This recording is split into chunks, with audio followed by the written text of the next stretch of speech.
Hello and good morning. Welcome to Neighborhood Unitarian Universalist Church in Pasadena. Welcome to all members, friends, and guests joining us here in person and virtually. Neighborhood Church creates and grows an inclusive community of faith connected by love, spirit, and service. My name is Myrna Peterson, and I'm honored to serve as a member of our Board of Trustees. Today's service is led by our interim minister, Reverend Dr. Teresa Cooley, music director, Dr. Zenaida Robles, our accompanist, Wells Lang, guest musician, Alejandro Moreno, and our talented choir. Please take this moment to silence your devices as we begin our service.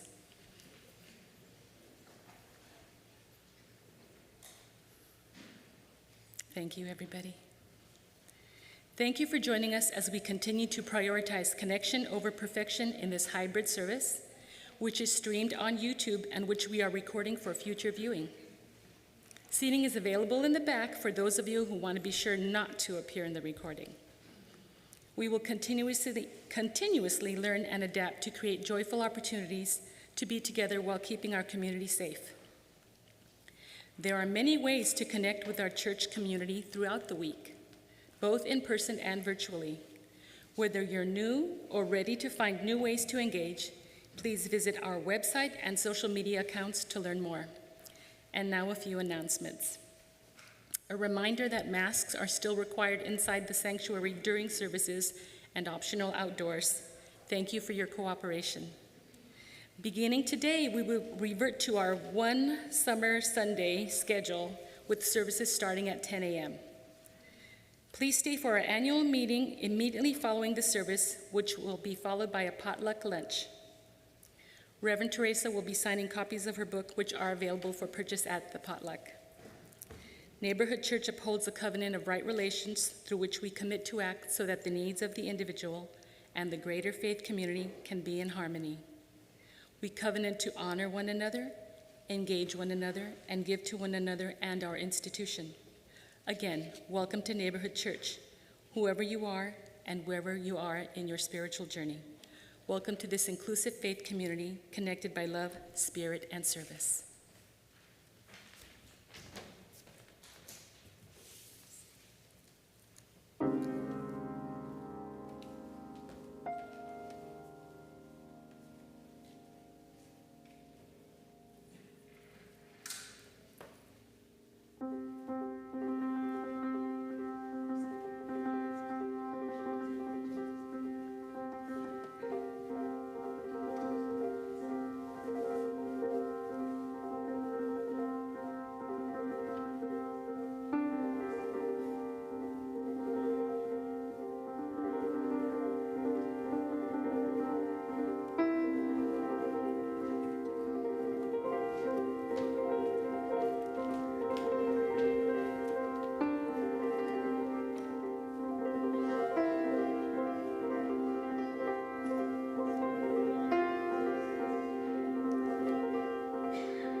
Good morning. So happy to have you all with us this morning. Our invocation is from my colleague, Mark Morrison Reed. It is also found in your gray hymnal. The central task of the religious community is to unveil the bonds that bind each to all.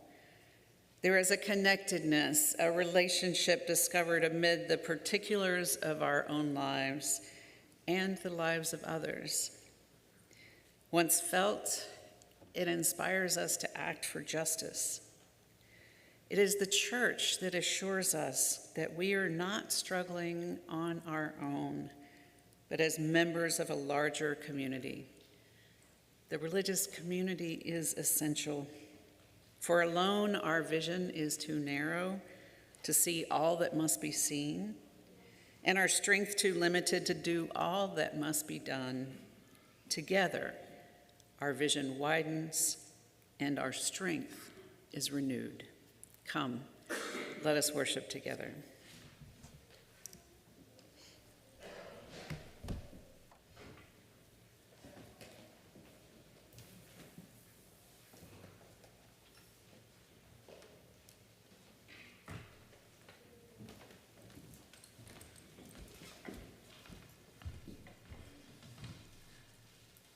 Our opening hymn is number 1008 in your teal hymnal. Please rise in body or in spirit and join us in singing When Our Heart is in a Holy Place.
Good morning. May I have all of our children and youth to the front for a story for all ages, please?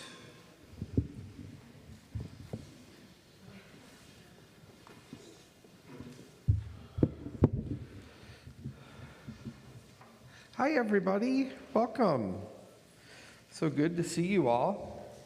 Our book today, we've got a very special book.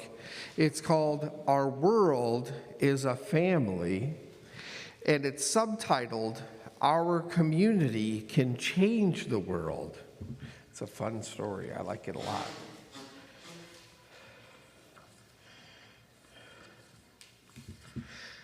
Our great blue planet is bigger than you can even imagine. Whenever we find land and plants, we find people and animals living and growing and making a home.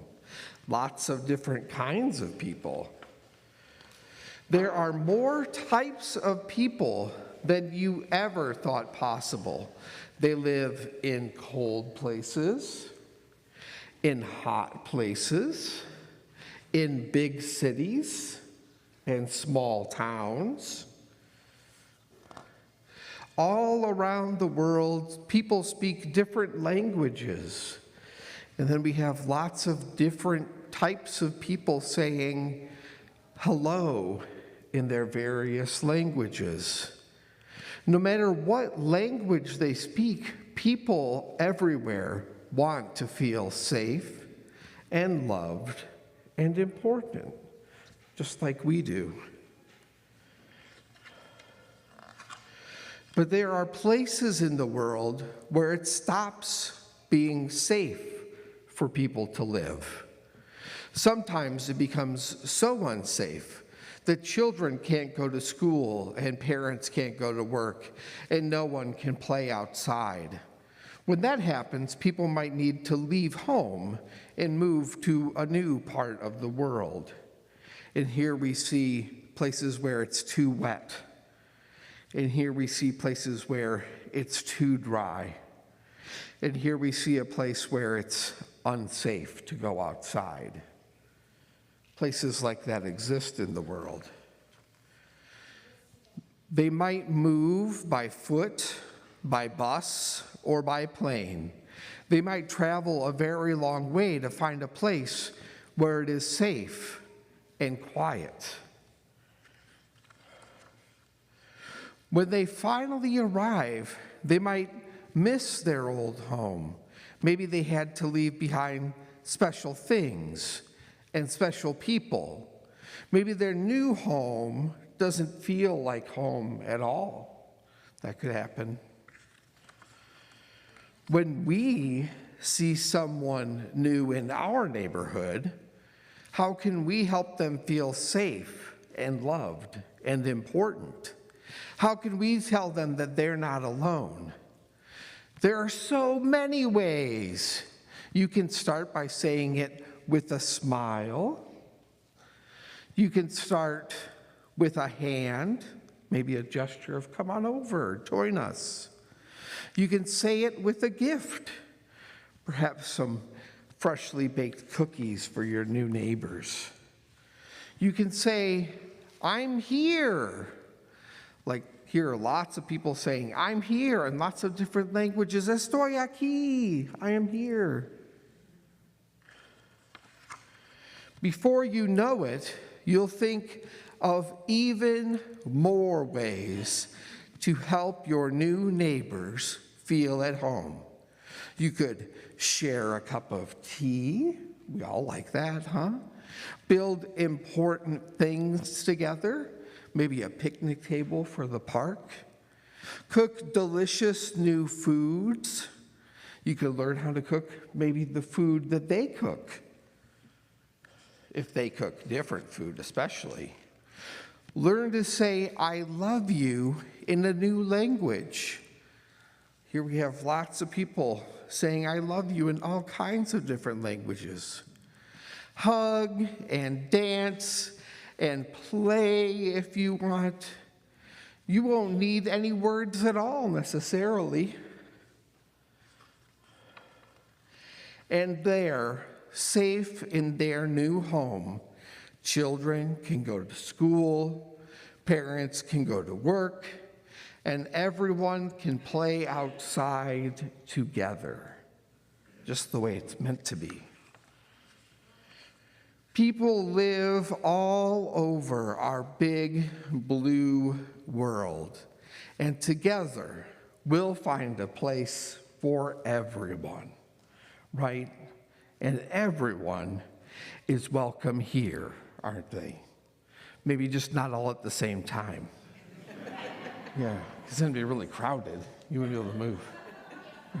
The end.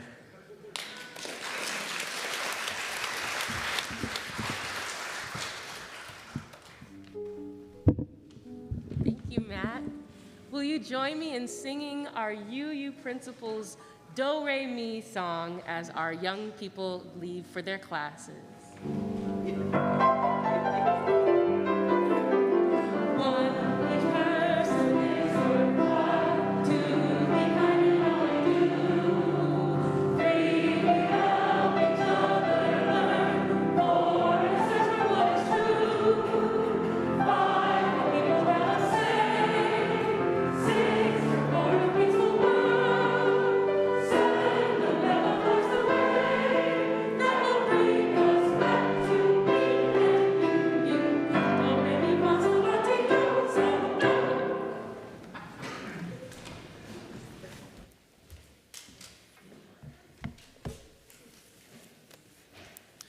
Each Sunday, our congregation expands our impact by dedicating 100% of contributions to a local social justice organization. Please give generously through our website, text to give, or use the QR code or box available in the narthex. If you wish to make a payment towards your pledge, please make a note in the subject line or use an envelope available in the box outside. This week, our gift goes to Camp Kesem.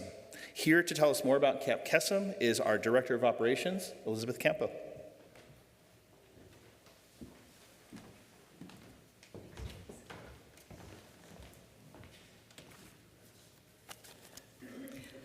Good morning. I'm Elizabeth Richard Campo. I'm your operations director, but today I'm speaking to you as a mom about Camp Kesem UCLA. It's a place that's special to both me and to Anna Cremarosa's family. Camp Kesem UCLA is part of a nationwide program where kids who have or had a parent with cancer go away for a week-long camp, organized and subsidized by college students. Anna's daughters and my son qualify for this camp and coincidentally have participated with the UCLA chapter for years. When my son Eb was 6, his dad was diagnosed with terminal cancer. Within 5 months, our family shrank from the 3 to just the 2 of us. Losing a father at any age is devastating, but when you're just starting first grade, that loss changes how you see yourself and how you relate to the world. Eb felt separated and different from his friends. He'd gone through a trauma that they didn't understand. Eb had been one of those kids who had just sparkled, and he'd dimmed. For a year after Eb's dad died, he shrank into himself. He didn't want to talk about his dad. He didn't cry or show much emotion of any kind. Then we found Camp Kesem. At camp, Eb is surrounded by kids who understand him and have lived his story. It's a place to be joyful and silly and reflective and just be yourself. A place to be surrounded by people who just get it. I still remember picking Eb up from camp that first year. He bounced off the bus and couldn't stop talking about all the crazy things that had happened at camp. Then he asked what his dad would have thought about it. Camp Kesem UCLA helped light that sparkle again. I am forever grateful to all the college students who donate their time and fundraise to run a camp for my son, Anna's daughters, and the thousands like them. Through Share the Plate today, your support gives an opportunity for the kids to sparkle. Thank you for your generosity.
Our prayer comes from an excerpt of poet Amanda Gorman's New Day's lyric.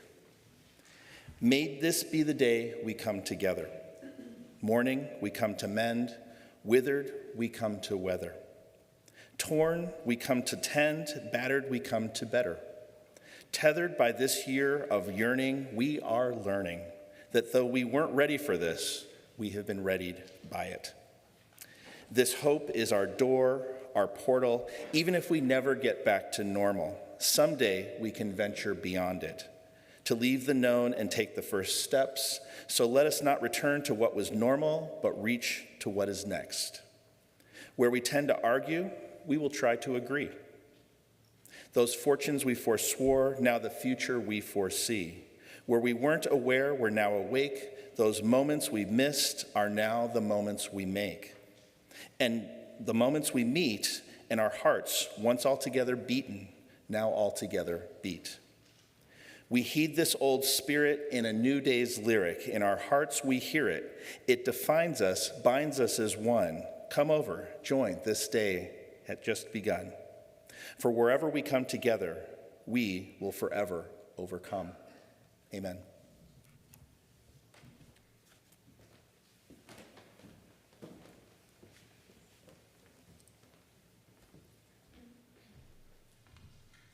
Our soloist for this next selection is Carla Jamie Perez.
Over the years, this community has forged a circle of friendship, connection, welcoming, and belonging.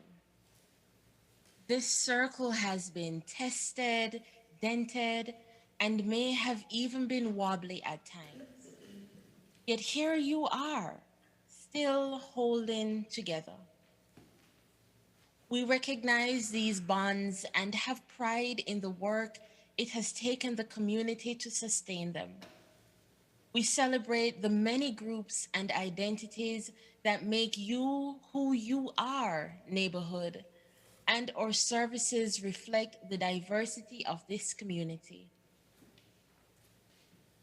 While we celebrate our welcoming spirit and an invitation to belong to those we meet, we must also know that there is always more that can be done. There are still those on the margins of our congregation who feel burned out, frustrated, and tired of waiting for particular change. There are still those who have experienced harm within these grounds. Harm creating wounds that may still be open and fresh, or wounds that may have scabbed over but are still tender to the touch. In the world of technology and user design, an inclusive design emphasizes understanding user diversity and welcomes diverse and authentic engagement. This type of design accounts for the cultural and other needs of all. How can we use the principles of design within this community? While we are a warm and welcoming place, what next steps will we take to become an intentionally inclusive community? To move beyond saying you are welcome here, to say we had you in mind when we created this. This can be part of a continuously growing neighborhood UU. And as we move into the new church year, may we push beyond our edges and draw a circle of inclusion.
Thank you, Wells. And thanks to Angeline Jackson Whitaker, our ministerial intern, for those reflections. Good morning. I'm Elizabeth Sadlon, your congregational president, and I am so happy to be here together in the sanctuary and virtually as we take stock of this past year, close this church year together, and think together about what we're going to create in the year to come. What a year it's been. We've adapted, prioritized our most vulnerable beloveds, and embraced new technologies. We've held grace, knowing everyone is exhausted by pandemic life. I felt exhilaration and hope 2 weeks ago at the Friday supper under the lights on the Labyrinth, together for dinner, together for the first time in years. I hope you had a chance to review the annual report. It shares progress toward our interim ministry goals and celebrates our accomplishments. I love the Community of Communities section, where our many programs, activities, committees, and groups offer highlights and opportunities to connect. There's something there for all of us. I was amazed at all that we sustained over the past year and the new ways of engaging through family services, the young adult group, and hybrid services. And yes, the numbers matter too. The increased pledges collected, the increased pledges coming in for next year, and the new members. But what matters most to me, though, is the collective spiritual practice of building and sustaining this community over the past year. We have been honest with each other about our past and our present. We continue to be here with and for each other. So today, as we think about what's coming in the next year, we speak about drawing the circle wide. As Angeline described, a circle of welcome, friendship, and connection. Within this circle of inclusion, how do we create true belonging? As Mark Morrison Reed said in the invocation, unveil the bonds that bind each to all. How do we signal that if you're inspired by our principles, you belong here? We want all of you. We need what you have to bring. This is not about you becoming us. It's about becoming something better, stronger, together. In my day job, working with nonprofit social justice organizations, I've experienced the power of belonging in secular settings. I've consulted with organizations that provide legal services or affordable housing as they incorporate their own clients onto their boards. Traditionally, the approach has been to train the community board members to be like the attorneys, the accountants, the business people who are already on the board. In my work with these clients, we re-envision how everyone works and learns together. We change how we share information, structure meetings, draw meaning from data, and make decisions. The results can be transformative. Quieter members share with confidence and are heard. Leaders with professional expertise and leaders who have lived in poverty know each other's stories, hear why the work matters to each other, and change their points of view. Resulting plans are more realistic, are informed by multiple perspectives, making implementation more likely and successful. These authentic relationships tend to debunk deeply embedded assumptions that people with the highest degrees have the most valuable input. Over the past year, I've experienced the parallel here at Neighborhood. I've felt the power of flattening the hierarchies, of expanding our understanding of leadership, of reimagining the relationships among congregation, minister, staff, and board, of seeking and encouraging input from perhaps less heard voices. For example, the board shares updates through the Under the Hood newsletter. We address big questions like governance, ministerial transition, and the eighth principle through terrific teams of congregants who are connected with, but not driven by, the board. We shift decision-making to people most impacted when allocating funds from the Racial Justice Endowment, and to those most involved through the Living Our UU Principles Social Justice Review. Great acronym, LOOP. As congregants, you show up for listening sessions, and then you discover that leadership are the ones there to listen to you, to hear and incorporate your thoughts on the big questions we're tackling, on who we are and where we're headed as a faith community. We'll sustain this commitment to flattened hierarchy and participatory governance this next year. In my work settings, the shifts break down assumptions of value and potential based on education, income, gender, race, orientation, age, and role. Here in our faith community, in addition to these, I've also stretched my assumptions about belief and spiritual practice. I grew up Catholic and stopped going to church when I went to college. When I first came to neighborhood, I experienced a glowing period of amazement to find that there were others who think about faith like I did. I loved hearing readings and teachings from non-Christian traditions. At that time, Reverend Lee Barker challenged me not to throw out everything from my early faith tradition, to examine what's valuable to me still. When our girls were young, I loved accompanying their neighboring faith classes to visit mosques, temples, synagogues, to experience worship from many different traditions. I thought about what drew the participants, what I found that aligned with and could enhance my spirituality, and how I could better understand my own beliefs, grounded in our principles, by recognizing those differences.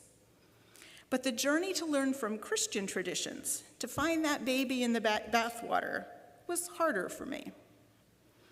To this day, I have an internal barrier to some language that came to me from my Catholic upbringing. So in our closing hymn today, We'll Build a Land, I'll adapt the words a little to be united by love to then create peace, since anointed by God, well, that just doesn't work for me.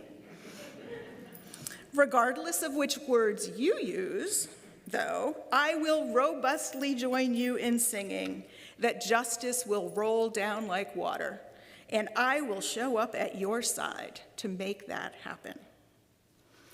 I've had the recent opportunity to attend 2 Catholic funerals, each different from the other and very different from our UU memorial services.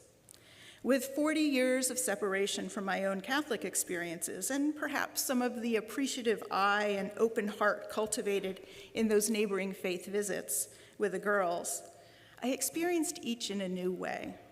Instead of focusing on the ways the faith, and especially the institutions, conflict with my UU principles, I thought instead about the values, heard the messages, and saw the benefits for the families, while, yes, my brain clicked right in and recited those prayers word for word in my head. It's deep. Here at Neighborhood, as we intentionally hold a wide circle of worship styles and expression, I aim to be more flexible in my responses, knowing that everything we do here is grounded in our shared beliefs. From that shared and sacred ground, we bring different language, music, practices from which I can learn and grow, while others also find familiarity and a place to belong. So, over the coming year, as we move from inclusion toward belonging, let's begin with those in our community, those Angeline spoke of who are on the margins, burned out, frustrated, who are tender from harms. Thank you for staying with us. We are here for each other. Let's explore how the experience of change is different for people who grew up UU, or for those who have been part of this church a long time. Let's continue to create and sustain ways to engage, listen, learn, heal, and decide together. Because, as Morrison Reed shared, the religious community is essential, for alone our vision is too narrow to see all that must be seen.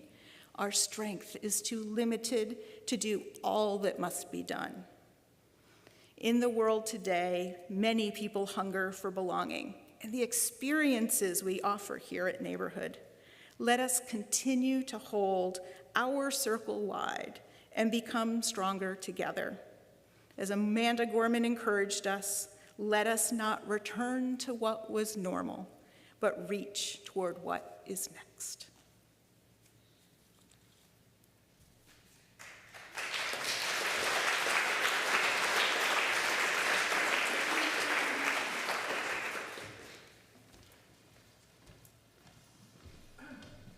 Our meditative hymn is number 131 in your gray hymnal. Right from your seats with a posture conducive to allowing spirit and song to flow through you, please remain seated and join us in singing Love Will Guide Us.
I so look forward to a time when we don't have to say, what a year it has been. Will we ever get there? And what a year it has been. We are here stronger and connected, more connected than before, I believe. Despite our hardships, both internal and external, we have come out the other side, still with work to do, but with a greater faith that this community can continue to grow and strengthen together into the future. Some of you have heard me talk before about how a congregation is not a thing. I remember when I was working at our headquarters at the UUA, staff would often want to communicate with our congregations, and they would come to me and say, how do we communicate with our congregations? And I would say, okay, who? Do you want to talk with the ministers? Do you want to talk with the lay leadership? Do you want to talk to the whole congregation, which changes every week? They were a little frustrated by my response. But really, a congregation is an organism that sometimes shrinks, sometimes grows, changes all the time. We have visitors with us this morning, and we're so happy to have you with us. We have new members who have joined us this year. If you're a new member, please wave your arm. So happy to have you.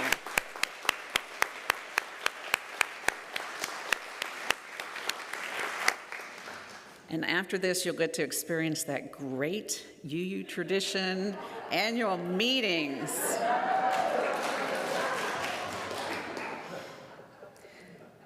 While a congregation is not a thing, it definitely has a past, a present, and a future.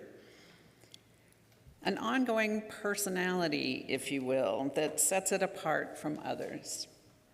This congregation has been in existence in varying forms for 135 years. It's been a part of the Pasadena establishment, also a part of questioning the Pasadena establishment. When it was known as Union Church back in the early part of the 20th century, they had a proud proclamation that their mission was, we agree to differ, we resolve to love, and we unite to serve. It's probably as good a definition of the character, personality of this church as you can get, both in the past, in the current form, and the future. But I imagine that each of you has had a more concrete sense of what this congregation is based on what you came for, religious education, music, all these different things that have given you a different understanding of what neighborhood church is, which are all different from what the person sitting next to you might have. And so when I talk about this, as I often do, about you as a congregation, what is the you that I'm talking about? Let me take a little detour here and talk about my family history. Hopefully you'll understand why. I've talked before about the history of my family on my mother's side. My ancestors were Wendish people, a small tribe of Germanic folk who worshiped as Lutherans. It's now a dead language, an almost dead culture. I'm still alive, I think. But my grandfather was one of the last people who knew how to speak Wendish. They worshiped as Lutherans, and they were oppressed by the Catholic majority where they lived. In fact, there were stories of my ancestors being lynched from their front porches. And so they decided to move as an entire congregation. One ship went to Galveston, one ship went to Australia. I've actually been in touch with some of my Australian ancestors, bizarrely enough. But they came to take land grants, free land grants, which were, of course, only available to white people, and we know what they were taken from, but that's a whole other story.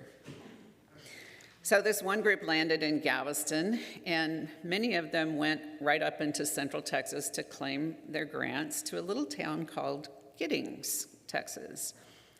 There in the country, they established their own church where they spoke English, German, Wendish, had many translations. And then once they got well established, they went into town, into the center of town, and built another Lutheran church right across the street from a different Lutheran church that also spoke German and English. But it was not their kind of Lutheran church. In a town of 500 people,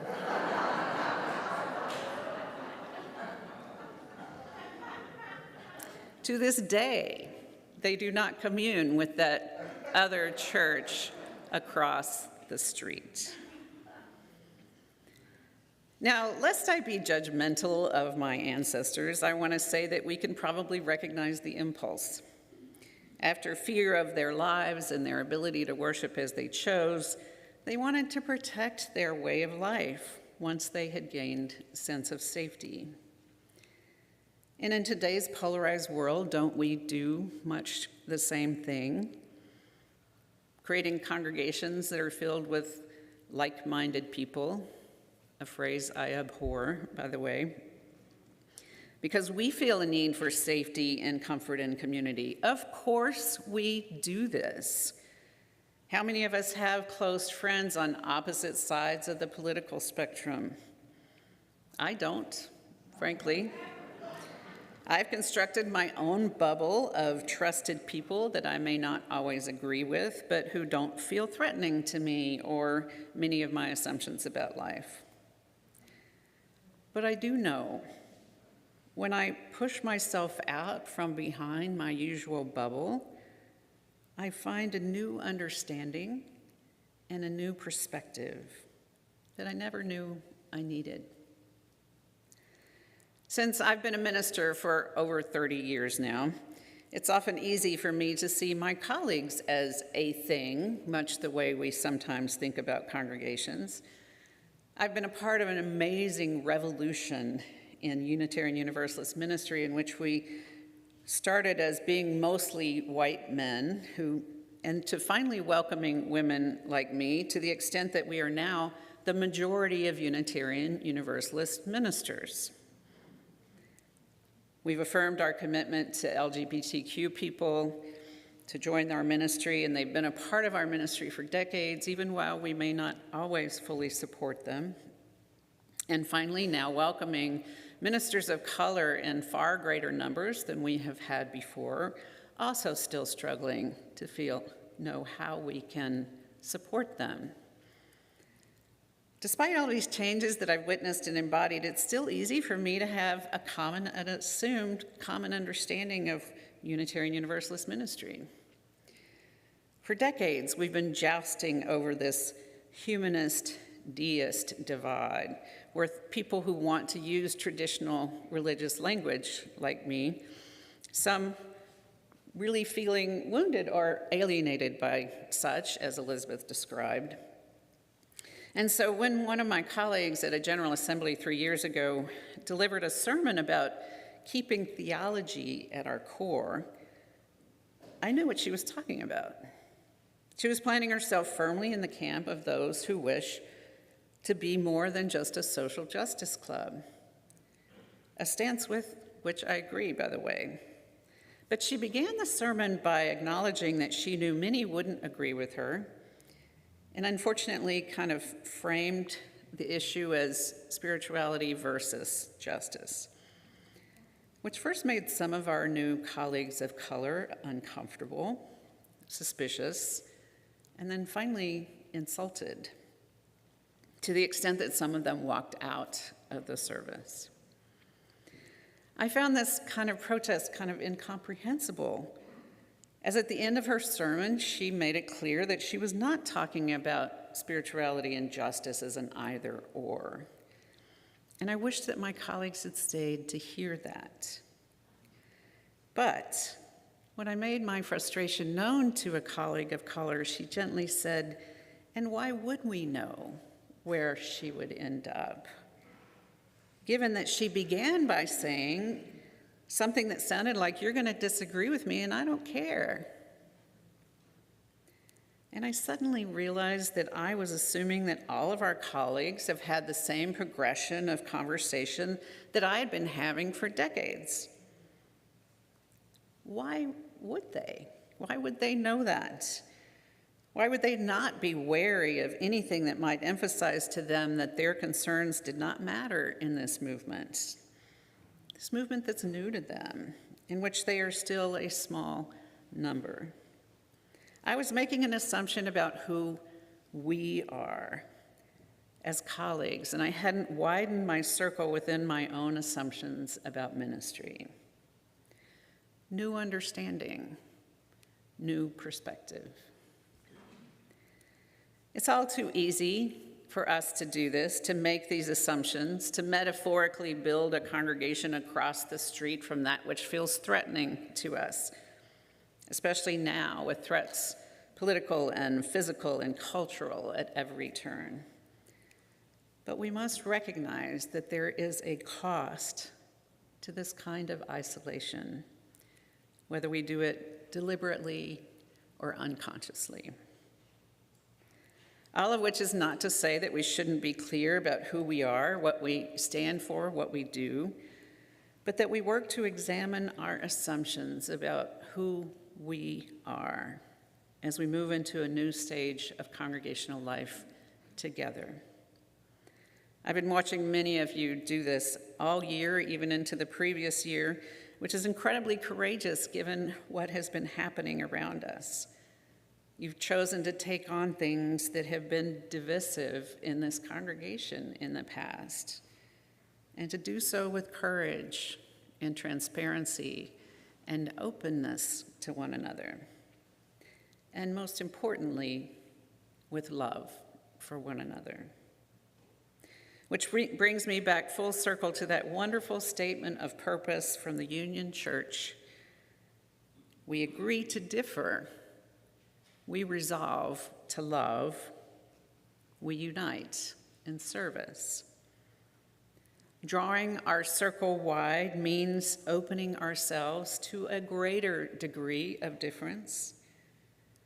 To love in the midst of such difference requires resolution, courage, discipline, determination, and most importantly, openness. For surely what unites us is service to a vision of a world in which we are called together to construct a just and open place for all of us, not just we, not for others, but in partnership with all. It has been a great privilege to serve you during these past 2 years. I look forward to another year of that service in partnership with who you are becoming and who you will be. So may we find our being now and into the future. Amen.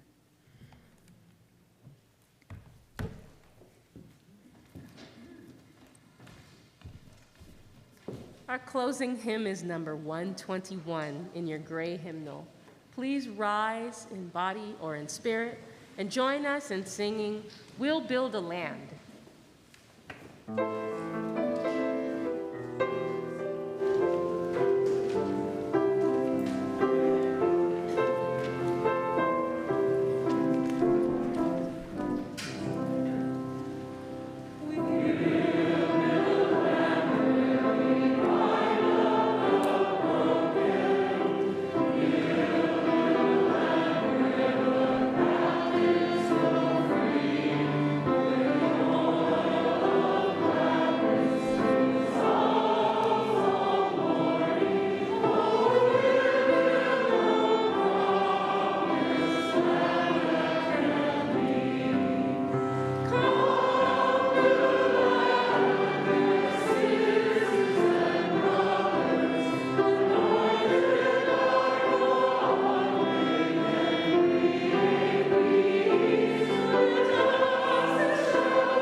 After the service, we're going to break down a little bit for tech change. So we invite you to stick around for the meeting after, and then there'll be a fantastic potluck lunch. Great reward for that. And I will say that actually, I think this will be a better annual meeting than you've experienced in the past. We've been working really hard to make it as accessible and open and transparent as we can. In the beginning, there was wonder, the awe and the courage. In the beginning, there was the arc of light, the space for someone to whisper yes. In the beginning, there was risk and release, poetry and prophecy. There was color and movement, the first revolution of stars, the impulse for good. And now all of this has come all the way to you and to the space held by the reply that you live together. Amen.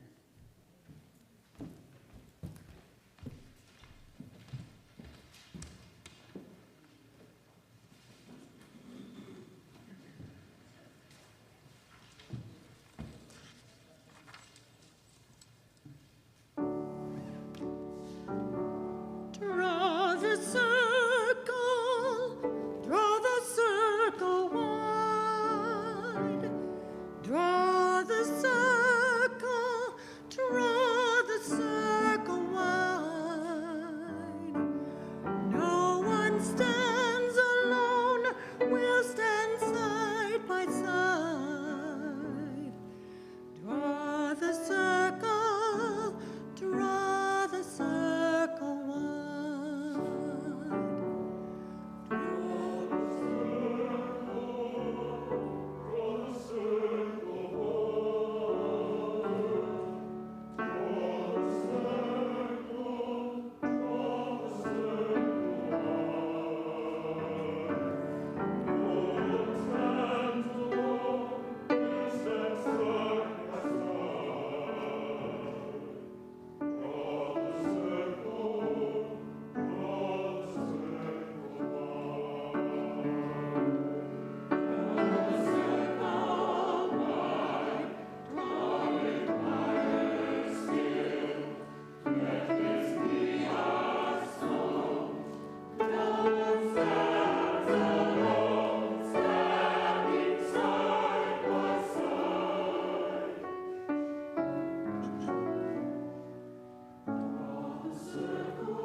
Thank you.